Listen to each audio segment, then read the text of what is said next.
हाँ जी दोस्तों, तो ਇਹ ਹੁਣ ਤੁਹਾਨੂੰ ਅਸੀਂ ਪਟੀਨ ਬਣਾਉਣ ਦਾ ਤਰੀਕਾ ਦੱਸਣ ਲੱਗੇ ਹਾਂ। ਇਹ ਪਲਾਸਟਰ ਪੈਰਿਸ ਜਿੰਨੀ ਕੁ ਤੁਹਾਨੂੰ ਪਟੀਨ ਦੀ ਜ਼ਰੂਰਤ ਹੈ ਉਸ ਹਿਸਾਬ ਦੇ ਨਾਲ ਤੁਸੀਂ ਪਲਾਸਟਰ ਪੈਰਿਸ ਇਸਤੇਮਾਲ ਕਰੋ। ਔਰ ਰੰਗ ਦੇ ਵਿੱਚ ਥੋੜ੍ਹਾ ਜਿਹਾ ਪਾਣੀ ਪਾ ਕੇ ਤੇ ਅਸੀਂ ਇਹਨੂੰ ਥੋੜ੍ਹਾ ਜਿਹਾ ਰੰਗ ਨੂੰ ਪਤਲਾ ਕਰਕੇ ਉਹ ਪਟੀਨ ਉਹਦੇ ਨਾਲ ਬਣਾਵਾਂਗੇ। ਪਲਾਸਟਰ ਪੈਰਿਸ ਦੇ ਵਿੱਚ ਪਟੀਨ ਪਾਣੀ ਇਸਤੇਮਾਲ ਕਰਾਂਗੇ ਡਿਸਟੈਂਪਰ ਵਾਲਾ, ਥੋੜ੍ਹਾ ਜਿਹਾ ਡਿਸਟੈਂਪਰ, ਥੋੜ੍ਹਾ ਜਿਹਾ ਪਾਣੀ, ਬਹੁਤਾ ਪਤਲਾ ਨਹੀਂ ਕਰਨਾ। ਪੱਤਰੀ ਦੀ ਮਦਦ ਦੇ ਨਾਲ ਇਹਨੂੰ ਪਹਿਲਾਂ ਚੰਗੀ ਤਰ੍ਹਾਂ ਮਿਕਸ ਕਰਾਂਗੇ ਤਾਂ ਕਿ ਇਹਦੇ 'ਚ ਕੋਈ ਢੇਲੀ ਨਾ ਰਵੇ। ਉਸ ਤੋਂ ਬਾਅਦ ਅਸੀਂ ਥੋੜ੍ਹੀ ਜਿਹੀ ਇਹਦੇ 'ਚ ਵਾਲ ਪੁੱਟੀ, ਜਿਹੜੀ ਆਮ ਬਾਜ਼ਾਰੀ ਬਣੀ ਹੁੰਦੀ ਹੈ ਵਾਲ ਪੁੱਟੀ, ਉਹ ਇਸਤੇਮਾਲ ਕਰਾਂਗੇ ਤਾਂ ਕਿ ਪਟੀਨ ਜ਼ਰਾ ਖੂਬਸੂਰਤ ਹੋ ਜਾਂਦੀ ਹੈ, ਉਹਦੇ ਨਾਲ ਮੁਲਾਇਮਤ ਆ ਜਾਂਦੀ ਹੈ ਔਰ ਸੋਹਣੀ ਲੱਗਦੀ ਹੈ, ਇਸਤੇਮਾਲ ਦੇ ਵਿੱਚ ਸੋਹਣੀ ਲੱਗਦੀ ਹੈ। ਬਾਕੀ ਬਹੁਤੇ ਮੋਟੇ ਟੋਇਆਂ ਵਾਸਤੇ ਇਹਦੇ 'ਚ ਅਸੀਂ ਖਾਲੀ ਪਲਾਸਟਰ ਪੈਰਿਸ 'ਚ ਪਾਣੀ ਇਸਤੇਮਾਲ ਕਰਨੇ ਆ। ਇਹ ਵਾਲ ਪੁੱਟੀ ਇਸਤੇਮਾਲ ਕੀਤੀ ਹੈ, ਇਹਨੂੰ ਚੰਗੀ ਤਰ੍ਹਾਂ ਅਸੀਂ ਮਿਕਸ ਕਰਾਂਗੇ ਤਾਂ ਕਿ ਇੱਕ ਜਾਨ ਹੋ ਜਾਣ, ਪਲਾਸਟਰ ਪੈਰਿਸ ਔਰ ਵਾਲ ਪੁੱਟੀ ਆਪਸ 'ਚ ਅੱਛੀ ਤਰ੍ਹਾਂ ਮਿਕਸ ਹੋ ਜਾਏ। ਚੰਗੀ ਤਰ੍ਹਾਂ ਇਹਨੂੰ ਅਸੀਂ ਮਿਕਸ ਕਰਾਂਗੇ ਤਾਂ ਕਿ ਇਹਦੇ 'ਚ ਕੋਈ ਢੇਲੀ ਨਾ ਰਵੇ ਔਰ ਇਹ ਬਿਲਕੁਲ ਇੱਕ ਜਾਨ ਹੋ ਜਾਏ। ਅਤੇ ਹੁਣ ਹੀ ਅਸੀਂ ਇਹਨੂੰ ਇਸਤੇਮਾਲ ਕਰਨ ਦੇ ਤੁਹਾਨੂੰ ਤਰੀਕਾ ਦੱਸਾਂਗੇ।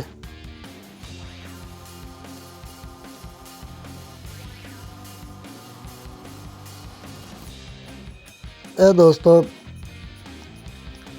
ਜਗ੍ਹਾ ਖ਼ਰਾਬ ਹੈ, ਟੋਏ ਠੱਬੇ ਨਾ, ਅਸੀਂ ਹੁਣ ਇਹਨਾਂ ਦੇ ਉੱਤੇ ਪਟੀਨ ਇਸਤੇਮਾਲ ਕਰਾਂਗੇ। ਇਹ ਵੇਖਿਆ, ਇਹ ਜਿੰਨੀ ਜਗ੍ਹਾ ਖ਼ਰਾਬ ਸੀ ਅਸੀਂ ਉੱਤੇ ਪਟੀਨ ਇਸਤੇਮਾਲ ਕਰਨ ਦੇ ਹਾਂ ਤਾਂ ਕਿ ਕੋਈ ਨੁਕਸ ਨਾ ਰਵੇ, ਬਿਲਕੁਲ ਸੋਹਣਾ ਹੋਈਏ, ਸਾਫ ਸੁਥਰਾ ਕੰਮ ਹੋਏ। ਆਖਰ ਇੰਨੇ ਪੈਸੇ ਲਾਏ ਨੇ, ਪਤਾ ਤਾਂ ਲੱਗੇ ਪੈਸੇ ਲੱਗੇ ਦੇ ਨੇ। ਅਗਰ ਦੋਸਤੋ ਮੈਂ ਉਮੀਦ ਕਰਨਾ ਵੀਡੀਓ ਤੁਹਾਨੂੰ ਪਸੰਦ ਆਈ ਹੋਏਗੀ, ਲਾਈਕ ਜ਼ਰੂਰ ਕਰ ਦਿਓ। ਇਸੇ ਤਰ੍ਹਾਂ ਅਸੀਂ ਸਾਰੇ ਕਮਰੇ ਦੇ ਜਿੱਥੇ ਜਿੱਥੇ ਕੋਈ ਪਟੀਨ ਹੋਏਗੀ ਅਸੀਂ ਲਾ ਦਿਆਂਗੇ।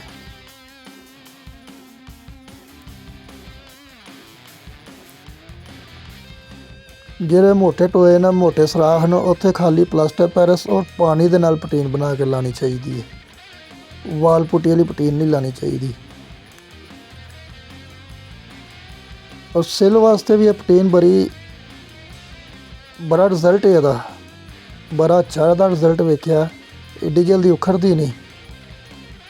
ਜਿੱਥੇ ਸਿਲ ਹੋਏ ਉੱਥੇ ਵੀ ਅਸੀਂ ਇਹ ਪਟੀਨ ਇਸਤੇਮਾਲ ਕਰ ਸਕਦੇ ਹਾਂ ਕੈਮੀਕਲ ਦੇ ਤੌਰ 'ਚ, ਸਿਲ ਨੂੰ ਰੋਕਦੀ ਹੈ। ਇਸੇ ਤਰ੍ਹਾਂ ਅਸੀਂ ਪੂਰੇ ਕਮਰੇ 'ਚ ਜਿੱਥੇ ਜਿੱਥੇ ਕੋਈ ਪਟੀਨ ਦੀ ਕਮੀ ਪੇਸ਼ੀ ਆਵੇ ਉਹਨੂੰ ਅਸੀਂ ਸਿੱਧਾ ਕਰਾਂਗੇ ਔਰ ਮੁਲਾਇਮ ਔਰ ਦੀਵਾਰ ਨੂੰ ਹਮਵਾਰ ਕਰ ਦਿਆਂਗੇ, ਬਰਾਬਰ ਕਰ ਦਿਆਂਗੇ। ਕੋਈ ਉੱਚੀ ਨੀਵੀਂ ਜਗ੍ਹਾ ਇਹਦੇ 'ਚ ਬਚਣੀ ਨਹੀਂ ਚਾਹੀਦੀ।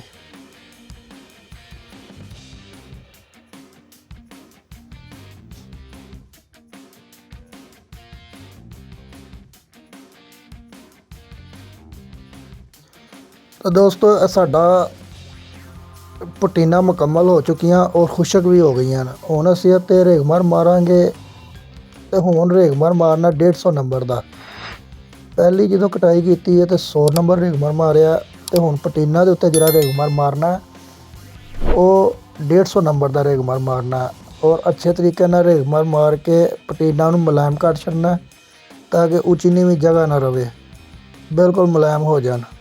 ਇਸੇ ਤਰ੍ਹਾਂ ਅਸੀਂ ਸਾਰੇ ਪਟੀਨਾਂ ਨੂੰ ਪਹਿਲੇ ਰੇਗਮਾਰ ਮਾਰਾਂਗੇ, ਫਿਰ ਉਹਦੇ ਬਾਅਦ ਦੂਜਾ ਕੋਟ ਲਾਵਾਂਗੇ ਔਰ ਫਾਈਨਲ ਕੋਟ ਜਿਹੜਾ ਹੈ ਉਹ ਤੀਸਰਾ ਕੋਟ ਖੁਸ਼ਕ ਹੋਣ ਤੋਂ ਬਾਅਦ ਲਾਵਾਂਗੇ।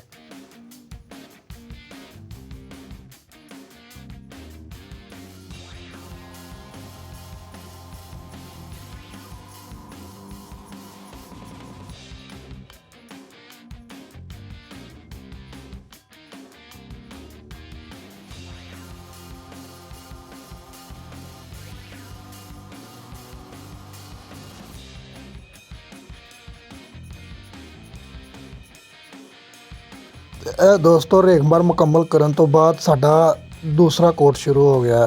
ਪਹਿਲਾ ਕੋਟ ਸਾਦਾ ਲਾਇਆ ਸੀ, ਦੂਜੇ ਕੋਟ ਦੇ ਵਿੱਚ ਅਸੀਂ ਪਟੀਨਾ ਲਾ ਕੇ ਰੇਗਮਾਰ ਮਾਰ ਕੇ ਅਤੇ ਦੂਜਾ ਕੋਟ ਲਾਇਆ।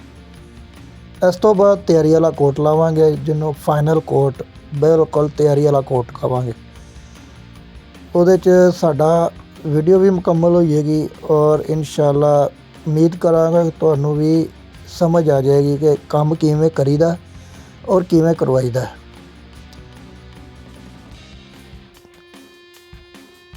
ਇਹ ਪਟੀਨਾ ਲਾਉਣ ਤੋਂ ਬਾਅਦ ਸਾਡਾ ਦੂਸਰਾ ਕੋਟ ਹੈ। ਇਸ ਤੋਂ ਬਾਅਦ ਆਖਰੀ ਕੋਟ ਹੋਏਗਾ। ਅਗਰ ਦੋਸਤੋ ਵੀਡੀਓ ਪਸੰਦ ਆਏ ਤਾਂ ਲਾਈਕ ਜ਼ਰੂਰ ਕਰ ਦਿਓ।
ਤੇ ਇਹ ਵੇ ਦੋਸਤੋ ਸਾਡਾ ਫਾਈਨਲ ਕੋਟ, ਤਿਆਰੀ ਵਾਲਾ ਕੋਟ, ਬਿਲਕੁਲ ਆਖਰੀ ਕੋਟ।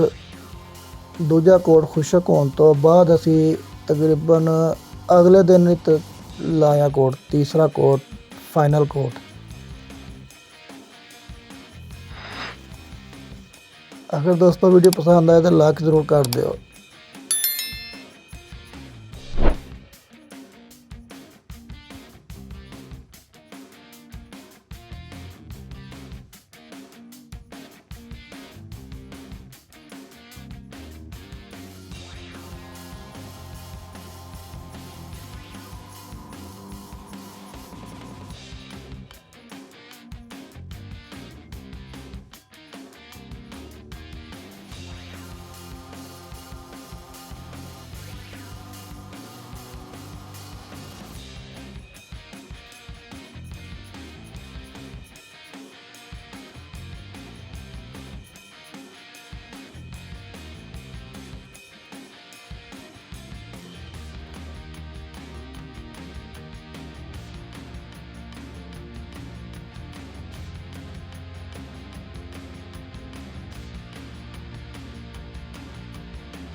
ਇਹ ਜੀ ਦੋਸਤੋ ਸਾਡਾ कमरा और पेंट फाइनल हो गया।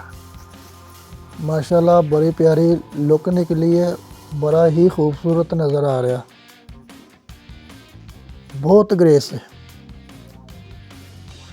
और इंशाल्लाह जिवें मैं तुहानूं समझाया, अगर तुसी इस तरह काम करो या काम करवाओ और इंशाल्लाह तुहाडे पैसे ज़ाया नहीं होण लगे।